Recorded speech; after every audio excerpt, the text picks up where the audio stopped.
Good day, everyone! Today, we are here to discuss about the research what we have done regarding the effects of student employment to the academic performance of the student in FINMA University of Pangasinan school year of 2019 to 2020.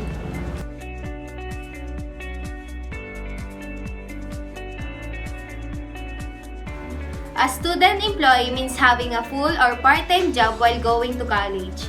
A student working a job while attending on school is called student employee. A full-time student usually carries at least 19 credit hours per semester. One of the disadvantages of being a student employee is that they are often short on time and commonly find themselves with limited time to study, sleep, and maintain healthy eating habits. Instead of consuming healthy foods such as fruit and whole grains, working students often grab a quick meal comprised of low quality of foods that contains sugar and high sodium. In the Philippines, a lot of teenagers apply being student employee because they don't have capability to finance their tuition fees and bill in school. Also, they don't have an allowance given by their family. Being student employee is very hard. They need to keep 100% of their attention in academic matters and keep another 100% of their strength when they are on duty. Working can take them away from studying and social life, but learning to prioritize.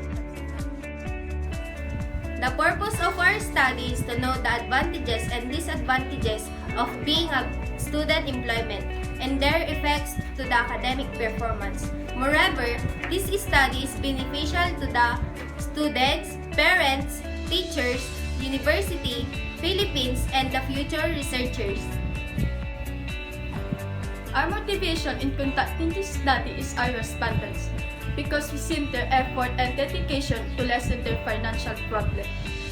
They also become an inspiration for some of the students and thus motivate us to conduct this study.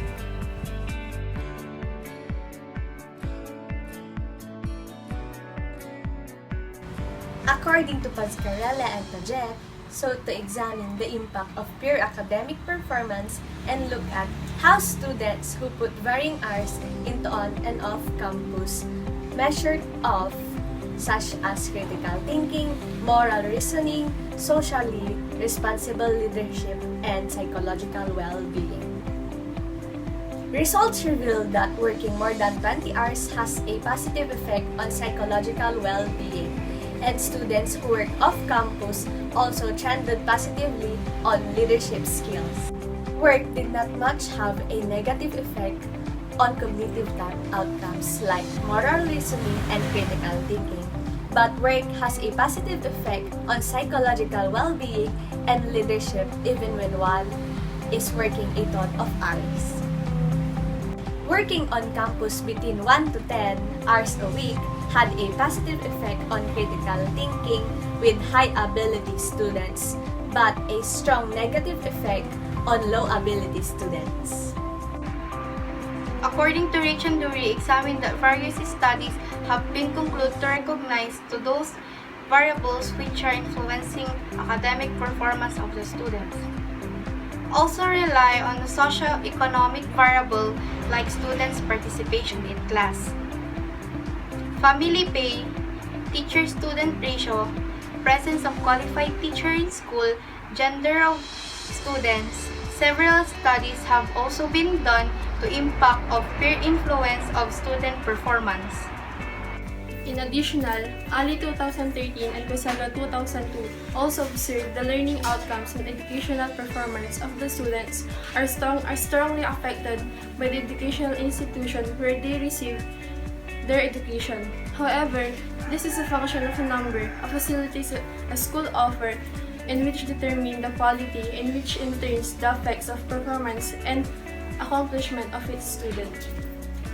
According to Cavarana 2013, found an increase in the number of full-time students who are employed can be attributed to a desire to minimize loans and debts. Students felt need to limit their borrowing and therefore earn more of the tuition. Another benefit lies in the feeling of self-achievement and self-satisfaction that achieved through challenging oneself with double the workload and two different lifestyles. It's all about pushing boundaries and proving to the world that one can utilize their time in the best possible way.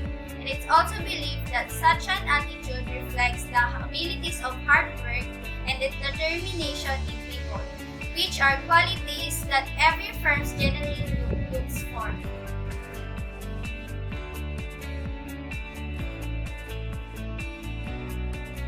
This chapter covers detailed explanation of the methodology used to make the research flow smoothly and completely.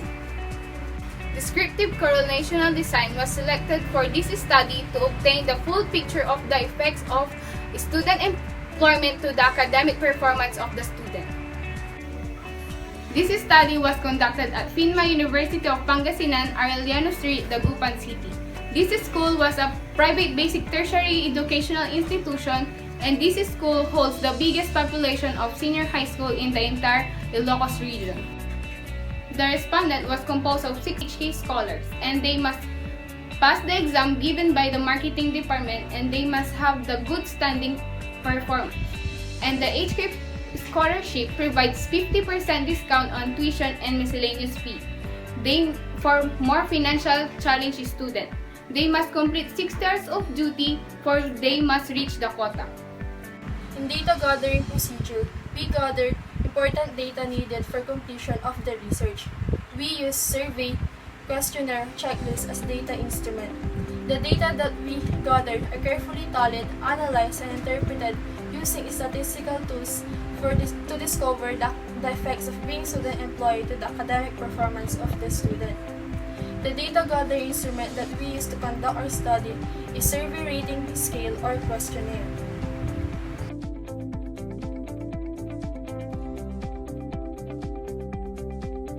Academic performance. The result of this study was presented in tables which were analyzed and presented thoroughly. The first part of the table 1.0 is the frequency distribution of female and male respondents. A total of 50% of the respondents are male, while 50% of the respondents are female. And the second part of table respondents of age 17 to 18 years old, while 6.67% male and 11.67 female are age of 19 to 20 years old.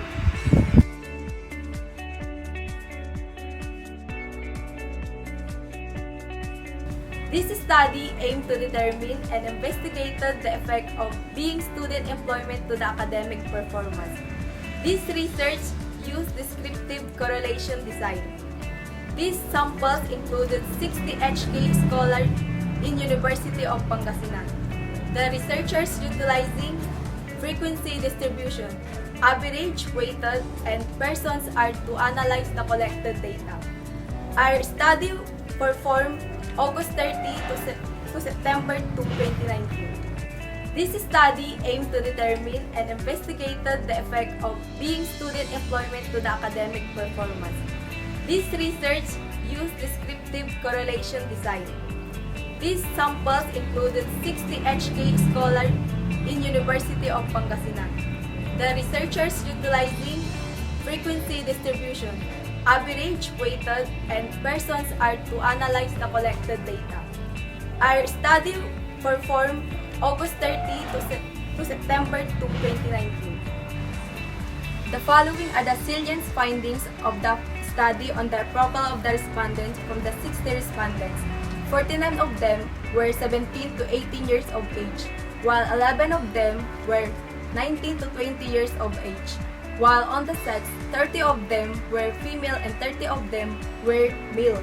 On the working experience findings, 45 of them were answered, "I can balance my time on work and study."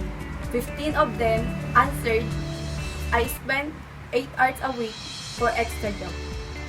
While the academic performance findings, the computed average weighted mean for the academic performance of the respondents was 4.27, which has a transmitted description of a high academic performance.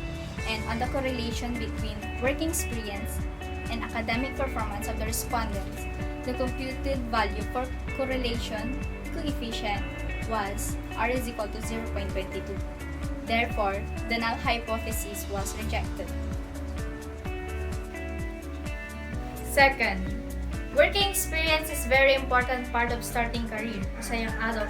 It has a big advantage of the future work of the students because they have already knowledge about it. It also develops time management skills of the students. Working experience can also equip students certain transferable skills such as communication and leadership that are sought after by employers. Third, despite the challenges and difficulties in working as a students, they are trying their best to excel academically. Fourth, there is significant effect relationship between working experience and academic performance of the students. Nowadays, combining student employment with academic study is typical for a wide range of the students. There are many reasons why students choose to work, from the need to integrate into the job market to the desire to fill spare time. Students have worked not only to offset college costs, but also acquire relevant work experiences and competencies, build or maintain professional network, foster a sense of community, and reinforce their classroom learning. Based on the conclusion drawn, the following recommendations are presented. First, parents should be inspired their children to pursue their dream for their future. They should provide attention to the academic performance. Second, students should be exert more effort and work hard. They should work hard and exert more effort so that their family will be proud of them. And also, being student employment is not a hindrance to excel academically. Third, school administrators should create more scholarship for the student. So the students will do their best to study. Fourth, the researchers recommend future researchers to conduct the study, to find a new findings, and to validate the findings in another setting, and to conduct similar studies by utilizing other variables like comparison of awareness of being student employment.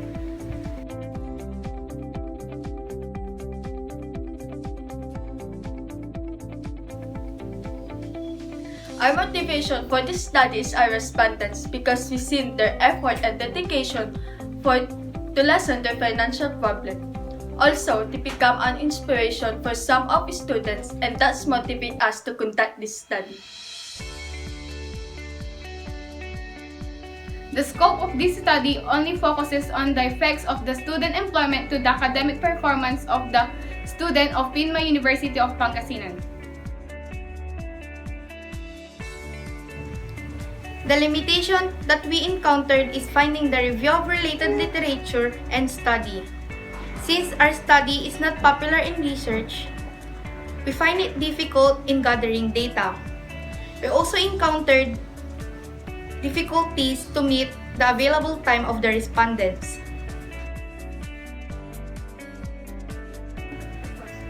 The research question of our study is interesting because we recognize the most dominant course of HK freshman scholars. Our research question is also important because we gathered information regarding independent variable which are working experience to the student employee and academic performance. The two most important sources of our work are the articles of Algebra B. Garcia 2017 and Journal Ilmiah Periodium 2017. The method that we use is descriptive correlational design. We use this method because it is detailed and factual information to describe the existing phenomena. The respondents of our study were composed of 60 HK scholars, and the sampling method that we use is called the sampling method. Our measurement instrument is survey questionnaire. Being revealed, the most of of the respondents were 17 to 18 years old. Almost majority of the student respondent they can balance their time and work and studying. The working experience and academic performance was showed significant difference and the null hypothesis was rejected. The original of our work is our respondents because they are freshman college and a facilitators as well. Go. The strongest part of our study is Chapter 4 because it answered the problem stated in Chapter 1. On the other hand, Chapter 2 is the weakest part of our study.